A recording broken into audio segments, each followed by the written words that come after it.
Assalamu alaikum wa rahmatullahi wa barakatuh. Salam. Welcome everybody to tonight's session that will deal with a topic that is relevant to all. As we have entered into the months of Hajj, and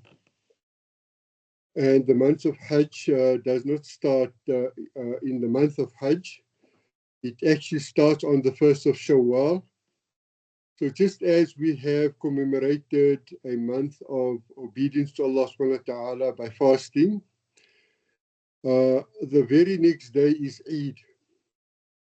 And Eid is significant because it is the first day of Hajj. Meaning that anyone traveling to Makkah, when you reach the miqat, so the miqat is a place from which you do not enter beyond except that you have made a niyyah or an intention to perform one of two nusuks. So a nusuk is defined as a devotional act which Allah subhanahu wa ta'ala has ordained. In this case, it would be either Umrah or it will be Hajj. Right? So a brief meaning of Hajj or a linguistic meaning of Hajj would mean that you intend to visit the house of somebody that is important. So if you get to a village, for instance, that your parents came from in India and you intend to visit that village, so linguistically that would mean that you are performing Hajj, right? But when it comes to the Sharia, it will mean that you are intending to perform or to visit the house of Allah subhanahu wa ta'ala in a time frame that starts from the 1st of Shawwal and extends to the 10 days of Hajj. So that is agreed upon by most scholars, except that the Malikiya state that the entire month of Hajj is intended. So it would mean that you intend to visit the house of Allah subhanahu wa ta'ala and other obligatory places that is linked to the Hajj.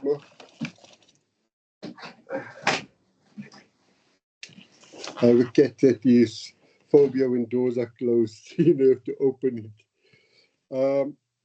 Right, so in this case, Hajj would mean that you visit not only the house of Allah subhanahu wa ta'ala, but surrounding places that is linked with the mansak or the nusuk of Hajj. So it would mean that all the acts that Rasulullah sallallahu alaihi wasallam performed outside of Makkah. So it means that after the Prophet sallallahu alaihi wasallam performed either a tawaf, which is called tawaful wida, tawaful qudum, meaning a tawaf of the entrance of Makkah. This tawaf is performed by everybody else except if you are from Makkah. So that means any people that is termed to be people of the horizons will enter Makkah with ihram, meaning that the men will don 2 unsewn cloths, usually white. You can enter ihram with sewn cloths, but it would be a violation, and to correct it, you would have to sacrifice a sheep. So from the so we will deal with the Hajj. The Umrah is specific only to Makkah. So a person performing Umrah would mean that he enters Makkah again into Ihram, and you will recite the niyyah or the intention to perform Umrah at the miqat. So the miqat again is that place that you do not go beyond to enter Makkah except in Ihram. So you perform either the niyyah of Umrah, the niyyah of Hajj, And sometimes we can perform the niyyah of Hajj and Umrah together. So basically, there are three forms of Hajj that you can perform. So the one is called Ifrad. Ifrad meaning singularly. That would mean that a person will intend to perform Hajj only when you get to the Miqat. So assuming that you're traveling to Makkah and it is after the 1st of Shawwal, you say Nawaitul Hajjah fayassirhu li fataqabbal minni. Oh Allah, I intend to perform the Hajj, so make it easy for me and accept from me. So if you are at the Miqat, if you are beyond the 1st of Shawwal, that would mean that that niyyah has been executed. So once a niyyah is executed, there is only two things that you can do. You have to fulfill what you have promised. And if you are not able to perform what you have promised, say for instance, the Saudis prevent you to go into Makkah, you have to come out of Ihram. And the way to do that would be to cut your hair and intend to come out of Ihram. But that would now mean that you have not fulfilled a promise and you will have to slaughter a sacrifice for that.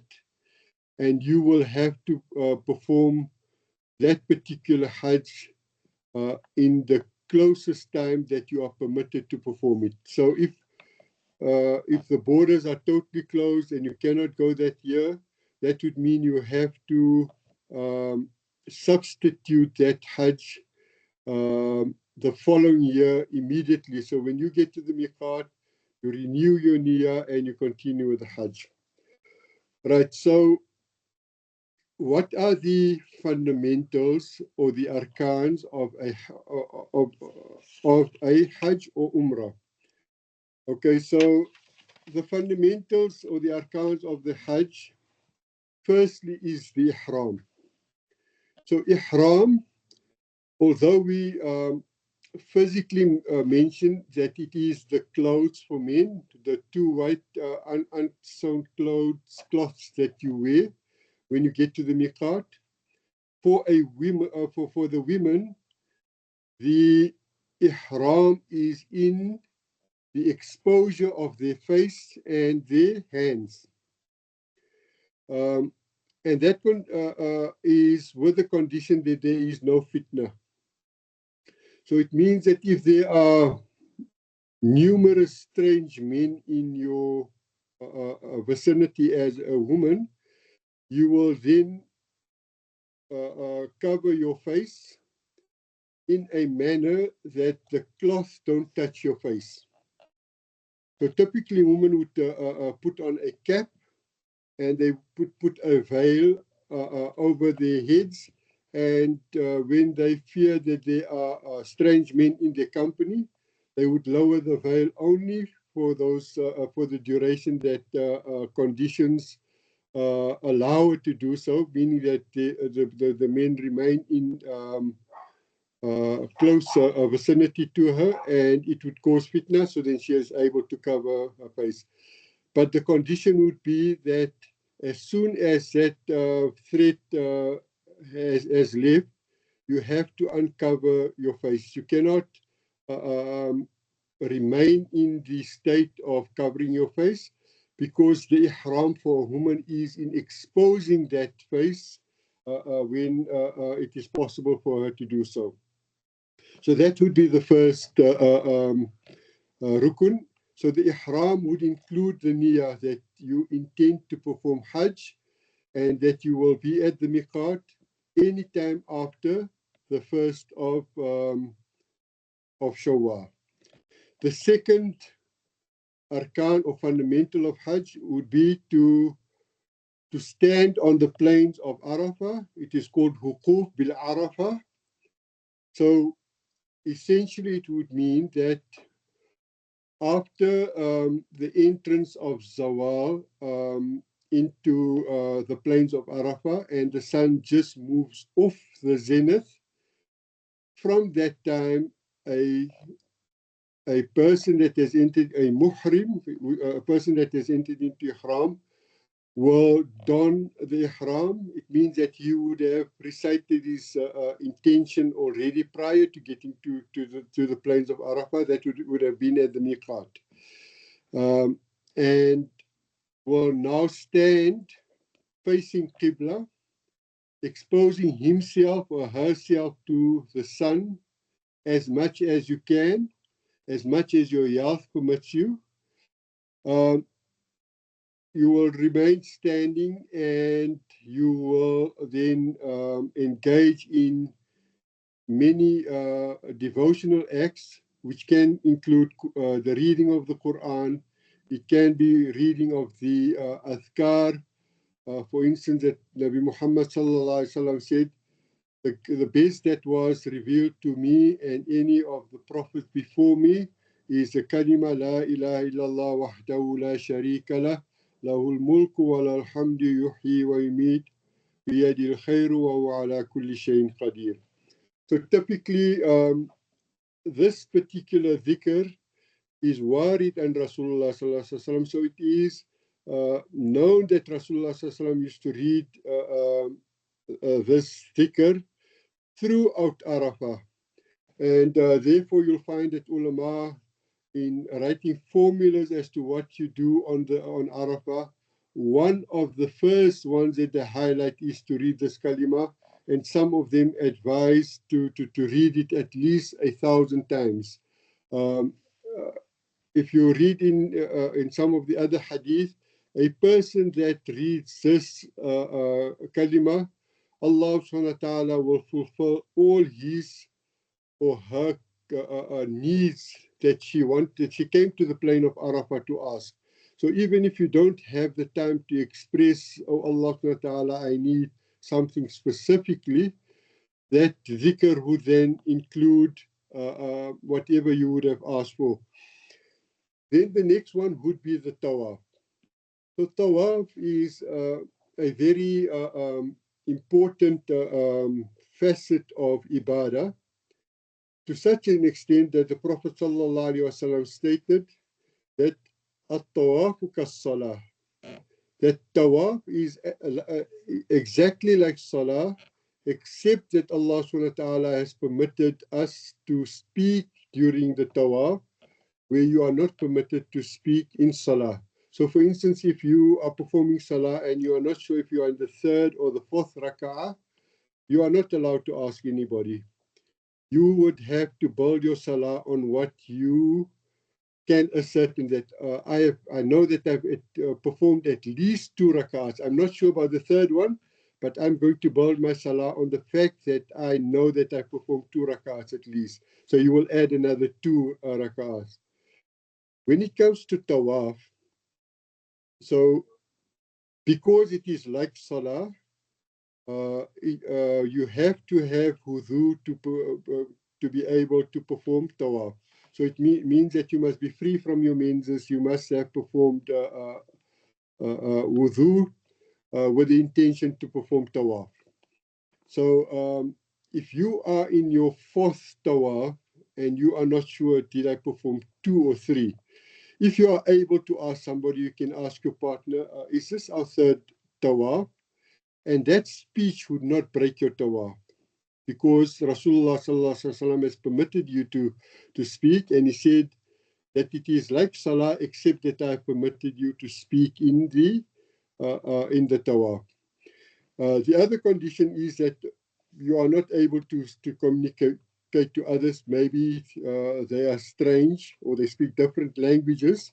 Then what you would do, you would build again on the lowest amount of tawafs that you are certain that you have performed.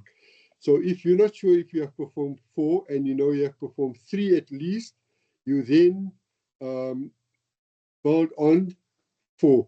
So it is important to read this tawaf, the niyyah of tawaf, that you intend to perform tawaful umrah, or you need to perform tawaful hajj, which would be Tawaf al-Qudum. So, and you have to start at the Hajar al-Aswad. So the Hajar al-Aswad can be identified being the corner in which Rasulullah SAW placed the black stone, and it is next to the door of the Kaaba. It is also highlighted on the Tawaf that there is a black line, a black series of tiles that extends from the Kaaba right through to the green light that is visible on the upper wall of the masjid. So it's very easy for you to see, and the condition is that you have to read the niyyah prior to going beyond that black tile or the green light. You would typically read Allahumma inni uridu baytika tawafu baytika al-atiq fayassirhu li fataqabbalhu minni. So, oh Allah, I intend to make tawaf of your ancient house, so make it easy for me and accept from me and my family or wherever you are. And then you start. So the best to read in the tawaf would be du'as that Rasulullah sallallahu alaihi wasallam has read. So it means in the hadith it said that Rasulullah sallallahu made a particular dua. Like for instance, you would say, Allahumma inna imanan bika wa tasdiqan bi kitabika wa wafa'an bi ahdika wa tibali sunnati nabika wa habibika Muhammadin sallallahu alayhi wa sallam. Bismillah, Allahu Akbar. That is how it starts off the tawaf, with that dua. You raise your hands toward the Kaaba, pointing towards it, because it would be sunnah to touch your hand on the Hajar al-Aswad and kiss it. That is not possible, we know. So then you point with either one or two hands towards it, and you start. And when you get to the Ruknul Yamani, which is the last corner before the Hajar al-Aswad again, you read Rabbana atina fid dunya hasana wa fil akhirati hasana wa qina adhab an-nar. So once you have completed 7 tawafs, you will then read your 2 raka'ah sunnah of tawaf at the Maqam Ibrahim. And or beyond the Maqam Ibrahim, and if you are not able to, you can perform it in the Hijr Ismail. So that is a round circle at the end of the Kaaba. The hukum or the law of reading Salah there is, if you manage to read Salah there, it is as if you have read Salah inside the Kaaba, because there was a drought during the time of Rasulullah sallallahu alaihi wasallam, and Quraysh wanted to extend the Kaaba, and they then built this wall which is called the Hijr Ismail. It is also the place in which Sayyidina Ismail and his mother are buried. You know, so it's strange to know that when you perform Salah there are actually a Nabi that is buried there with his mother. But be it as it may, Allah subhanahu wa ta'ala accepted that niyyah of Quraysh to extend the Kaaba. So therefore you get the reward of performing Salah as if you have performed Salah within the Kaaba Sharif. So after the Tawaf, then after the Salah, you drink the Zamzam water, you face the Kaaba and you read the dua, Allahumma inna nas'aluka ilman nafi'ah. Oh Allah, we ask from thee a knowledge that is beneficial. And then we proceed with the sa'i, that is the running between Safa and Marwa, which is an action that was made possible because of the running between the 2 posts of Sayyidina Hajar alayhi salatu wasalam, when she left Nabi Ismail next to the Kaaba, when there was nothing except its foundation, and because she feared that he could be attacked by the wild animals of Makkah, she constantly looked towards his presence in search of water and food to sustain both of them. So it then becomes a sunnah for a Haji or a person performing Umrah, running between these 2 posts to look towards the Kaaba, emulating the the actions of Sayyidina Hajra alayhi salatu wassalam. That would be then the conclusion of the sa'i and then one would then perform the halq or taksir, to mean that you shave off your hair for the men, and for women to cut off her hair. The measure of her that would be the measure of the length of hair that she needs to cut off when she has completed the Umrah or the Hajj. So then after that being the some of the fundamentals to perform the sa'i and cutting the hair, in the Shafi madhab, it is important to do that correctly, because if you do not cut your hair correctly, you have left out a fundamental of the fundamentals of Hajj. And the ulama agree that the points that we have discussed, ihram, wukuf at Arafah, tawaf, sa'i, shortening the hair and cutting the hair, and performing this in tartib is the fundamentals of Hajj. And if you do not do it, and you do not do it in the tartib, that the Hajj would be deemed incorrect, and you would have to re-perform that Hajj on the next available time. So it is very important to separate between a rukun, so that is the 6 arkan of Hajj that you have to look after. Then the next important acts is called wajibat. So typically a rukun, it is necessary for you to perform it, and a wajibat is also necessary to perform it. The difference between the two would be, if you leave out a rukun, there is nothing that you can do to correct the Hajj except to repeat it. Whereas it comes to a wajibat, if you leave it out, you can still correct it by sacrificing a dam or a sacrificial lamb to correct your Hajj. So, for example, you've performed the entire Hajj, but you did not put on your ihram when you came to the miqat. You forgot. So, so for the man, it would mean that he has not put on the cloth at the miqat. For the woman, it could be that she forgot to expose her face and to read her niyyah for ihram.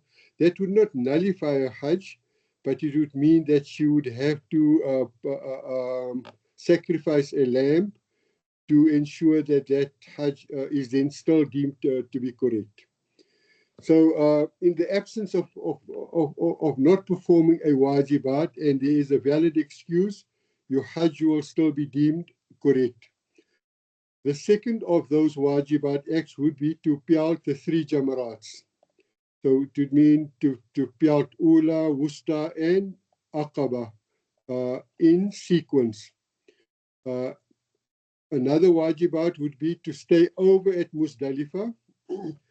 And I'll just explain the stay over at Muzdalifah, because there's usually a difference of opinion between Shafi and Hanafi with regards to the stay over at Muzdalifah. The stay over at Muzdalifah is wajib according to Imam Shafi'i. But the measure of what is wajib is important to know. That after Arafah, the sun sets on Arafah, you stay a little bit, continue with dua, then you prepare yourself to move to Muzdalifah. So that would be on the 8th day, on the 9th day of Arafah, that you move away from Arafah. And when you get to Muzdalifah, it is a condition to stay there at least till midnight. So midnight, unfortunately, does not mean 12 o'clock. You know, people look at, it's 12 o'clock, midnight. No. If Isha is 8 o'clock and Fajr is 4 o'clock, 9, 10, 11, 12, 1, 2, 3, 4. So it means 8 hours. So I'm just giving an idea. So If you halve 8, you get to 4. So 8 plus 4 will bring you to 12. So, example, if Isha is 7 o'clock, 8, 9, 10, 11, 12, 1, 2, 3, 4, 9 hours. So it means you have to add 4.5 hours onto Isha's time, which would be 7 plus 4.5. So 11 is the starting time of the Mabit at Muzdalifah. So you must be at Muzdalifah after 11, and the time to be there, it can be even a minute after Muzdalifah. So if you get to Muzdalifah, you perform your Salah, Isha and Maghrib Jam, because you would not have performed Maghrib at Arafah. And after that, you make dua, you get up, and you then pick up 70 pebbles that you're going to use to peel out the Jamarat. 21 per day for 3 days is 63, and 7 for Aqaba would be 70. After you've picked up that, you can get onto any mode of transport, and you can move to Mina. So if you get to Mina anytime after midnight, as a Shafi man or woman, you are allowed to peel the Jamarat even before Fajr and make your way to Makkah, and you can then start performing Tawaful Ifada even if it is before Fajr. So this is where the difference is with the Ahnaf. They will insist to stay on Muzdalifah till after Fajr, and then only proceed. And sometimes, especially in today's times, because of the crowds, you will experience so much crowds that it becomes very, very difficult to perform the following day's nusuks because of the overwhelming amount of people that only leave Muzdalifah after Fajr. So Allah subhanahu wa ta'ala has made the deen easy. So don't insist to stay after Fajr and then make it for yourself difficult. If you are a woman, if you are sick, if you are old of age, and if you are not healthy, then it is advised for you to take the words of Imam Shafi'i and proceed to perform those manasik before the Ahnaf would perform it. And it will be 100% correct to do that. And there is no, one cannot dispute, no, it is better to stay in that, because if your life is in danger, it is wajib for you to ensure that you first preserve your life in the best manner that you can. And even if it means that you are compromising, but you are compromising within the scope of the Sharia that Allah subhanahu wa ta'ala has made easy. So the first time that the tawaf, the pelting of the Jamarat, the slaughter of the nusuk, and then Tawaful Ifada and Sa'i, all 5 those acts is permissible to perform as soon as the second half of Muzdalifah has entered. And I've explained that practically in details. You calculate the hours between Isha and Fajr, divide it by 2, add it onto the Fajr time. If you've spent a minute after that on Muzdalifah, you are allowed to perform all those acts of ibadat of the Hajj. And if you are able to do all of that, which is sunnah to do on one day, the only thing that you would need to perform is to peel the Jamarat for 2 or 3 consecutive days. And when you get to Makkah, you can perform Tawaful Wida and you leave, and your Hajj will be complete. May Allah subhanahu wa ta'ala accept. I just wanted to spend maybe 1 minute to state that today it is important to try and perform these devotional acts, but in accordance to what Allah subhanahu wa ta'ala and His Rasul has permitted. The Hajj is supposed to be an open gathering of many, many nations where you exchange ideas, where the ideas that you exchange is to relieve for the Ummah. But in modern day times, each and every nation is placed in their camps.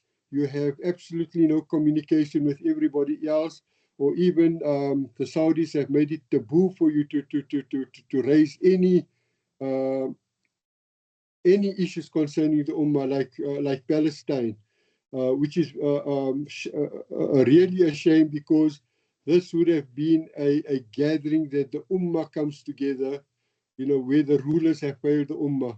And we ask that Allah subhanahu wa ta'ala relive and make it possible for us to be able to do that, so that we can fulfill not only our duty of performing Hajj, وَلِلَّهِ عَلَى النَّاسِ حِجُّ الْبَيْتِ مَنِ اسْتَطَاعَ إِلَيْهِ سَبِيلًا, that it is incumbent for mankind to perform the Hajj for Allah subhanahu wa ta'ala's sake. But you will also see that the devotional acts encompasses that people come together and perform it together and solve problems of their lives together, not only on that particular day while performing that, but for the rest of their lives, that Allah subhanahu wa ta'ala will permit them to live, to be able to share that beauty of the Hajj and that unity of the Hajj, to strengthen the Ummah. Wa akhiru da'wana alhamdulillah rabbil alameen. Sheikh Samir, I'm not sure if there's any questions. I think let me just put it to the floor quickly. Any of the participants would like to ask any question? In Alhamdulillah, I know there are a few participants already went for Hajj. Many of them have gone for Umrah. So I'm certain anybody's got any questions for Sheikh? Okay, Sheikh, for the sake, like Maulana Mukarram says, it's always important to ask. So I have obviously a lot of families that are leaving for Hajj already now. So the one brother has been asking me about staying in Mina. So normally after the Muzdalifah, you come back to Mina. So just want to be corrected if I'm wrong or right. Mina's either 2 or 3 nights. And I said the Sunnat act of the Prophet was to maximize, have all 3 nights, So I don't know if is that correct, or is that based on the fiqh as well? Okay, so it's based on the Quranic injunction also, that Allah subhanahu wa ta'ala gives you the freedom to stay for 2 nights or for 3 nights. The Quran says, فَمَنْ تَعَجَّلَ فِي يَوْمٍ فَلَا إِثْمَ عَلَيْهِ. So whoever decides to stay for 2 nights, there is no sin, there is no harm upon him. وَمَنْ تَأَخَّرَ فَلَا إِثْمَ عَلَيْهِ. And whoever stays a 3rd night, there is also no issue, there is no sin on him either. لِمَنِ اتَّقَى. The condition there is that you must portray taqwa in whatever your decision is. When you decide to go for 2, is not to go try and rest in Makkah. Yes, maybe if you are really compelled because of your condition, then Allah subhanahu wa ta'ala says there's no harm. Go and relax. Your body does need it. But for youngsters to for instance, to say, I'm tired now, I want to come out of Ihram, for instance, it would not be correct for him to take that decision, and it would be better to stay in Ihram longer, as the sacrifice is longer and the reward would be longer. So the reduction of thawab is not for the person that has a valid Shari'i reason to only perform 2 or to only perform 3. Jazakallah khair, Sheikh. Thanks, I really appreciate it. And actually, Sheikh has taken us all back to Makkah, Medina, bring a lot of memories going back for Hajj. And like Sheikh said, the times in the world has changed.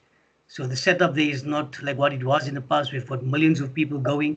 And from time to time, you'll find there is compromise sometimes when it comes to the fiqh, with the ulama that are guiding, and even because of the Saudi rulings at certain times. So I'd like to say thank you to Sheikh for availing himself, and really appreciate it, and thanks to the participants, and we make dua that Allah Pak open the doors for everyone in our ummah to go for Hajj. Ameen Ya Rabbil Alameen. Allah inshallah, barakallah fikum. Ameen, Ameen, and shukran. We'll speak to everyone next week again. Shukran jazilan again, Sheikh. Assalamu alaikum wa rahmatullahi wa barakatuh.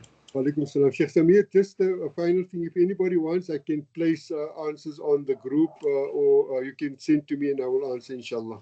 Perfect. Anybody got questions? In fact, we'll post that message also later on after I send the recorded video. Anybody's got questions, I'll ask them to please send it through, inshallah. Jazakallah, Sheikh. Okay, assalamu alaikum wa rahmatullahi wa barakatuh. Wa alaikum salam wa rahmatullahi wa barakatuh.